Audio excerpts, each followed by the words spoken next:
Welcome back. Well, Pan-African fashion designers are converging to forge unity among Africans in retrospect of the disturbing attacks on foreign nationals in some parts of the country. Now, for more on this, we're joined by Akosua Acheaw, head of the new business and marketing at African Fashion International. Akosua, thank you very much indeed for your time. Thank you so much for having me here, Blaine. So this is an interesting dynamic, using fashion and unity. And fashion, I guess, is really being used as a loudspeaker to call for unity. Definitely. How? So African Fashion International, which was founded in 2007 by Dr. Precious Moloi Motepe, has always promoted Pan-Africanism, has always promoted African unity. And from the first showcase that we had in 2010, the first of its kind on the continent, which promoted Pan-Africanism, we have lived this as a brand and as a business. In light of what has happened recently, we want to stand in unity, and we have our fashion show coming up on the 10th of October, Thursday, next week Thursday, to the 12th of October at Science and Convention Center. And realizing what has happened, the Motepe Foundation, which stands for social cohesion, wants to be able to bring Africans together through a show called African Fashion Unites, so that we can promote our unity not only to the world, but to make sure that we continue to stand together. Right. So somebody sitting back at home and who's been involved in some of these tensions between the locals and foreign nationals and saying, Akosua, how on earth will your fashion show change my mind and change the perceptions on the ground? How would you respond to that? What we aim to do is we're looking at all the things that we can do within our grasp to highlight the unification. We know that fashion is not going to fundamentally change the world, but one thing it does do is give light to how people are feeling. Yeah. It can help change emotion, and for a minute it can unify people because we can forget some of the issues that we have. So we realize that we want to more promote all the things and initiatives that we know as Africans that we stand for.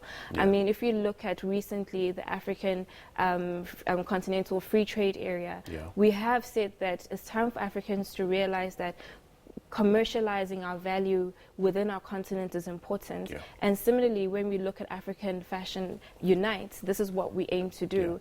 Yeah. We realize that there's a longer journey to go on, but we have to take it one step at a time.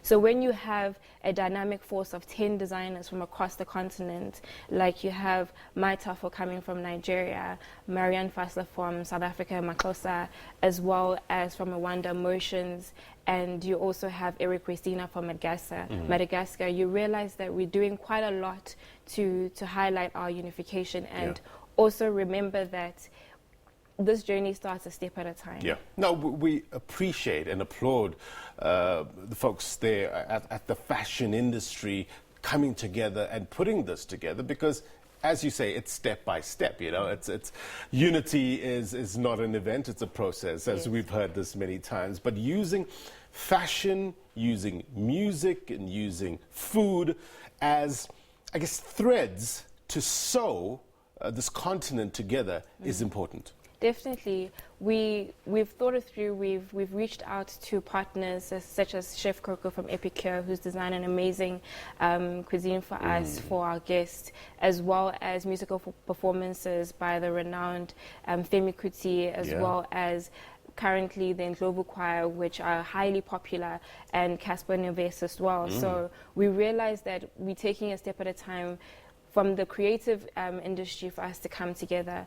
And more so, we also know that the fashion industry has a huge economic benefit for Africans, and we need to look at how we can go forward and continue to commercialize that. I'm just looking at a figure that's in front of me here. It says the creative industries, including the fashion and the clothing sector, it's estimated that, $2.4 trillion globally it's worth, and about $31 billion in sub-Saharan Africa. This is a market to seize. So, especially with regards to unemployment, in South Africa, the figure is sitting at around 29%. Youth unemployment is a major issue, not only here in South Africa, but around the continent. So this is a market to get into. Definitely, and as of recent events, we realized that there's been a renewed interest in African fashion. If you look at Teba Magugu, who recently won the LVMH Prize for design, who is actually an alumni of one of our programs, which is AFI Fast Track, which helps to develop young designers. He won a global prize, the first African to do that. But it wasn't just him, it was also Kenneth Eze from Nigeria. And they have a beautiful story to tell about their culture and their heritage, which shows that the world is now realizing what our potential is. You have Akosua, who's showing on our stage, who also has promoted his heritage. So it's really interesting to see that now a big conglomerate such as LVMH has taken note, and it means that Africans need to stand together, to stand united, and AFI does have a plan in terms of commercializing that value, so that our contribution as Africa, which is only 31 billion to that 2.4 trillion amount, can grow, because the market is huge and our story is really unique. Yeah, it is no doubt a unique story, and you know, South Africa in general is blessed with blasts of color. We've got rich cultures and traditions. But I guess the trick is, especially in terms of fashion, to get it overseas, you need to fuse this rich tradition, a traditional attire, with modernity. And that's the trick, isn't it? How do you do that? How do you modernize tradition? We modernize tradition in a way that first we have to be we have to own who we are. We have to be genuine. At the same time, we keep up with the times. We digitalize. AFI is looking into a digital future to commercialize African fashion. But more so, we also understand that with the age of the internet, the world is now flat. We all have access to each other. But the main thing is that when you modernize it, you still have to maintain what is genuine to you.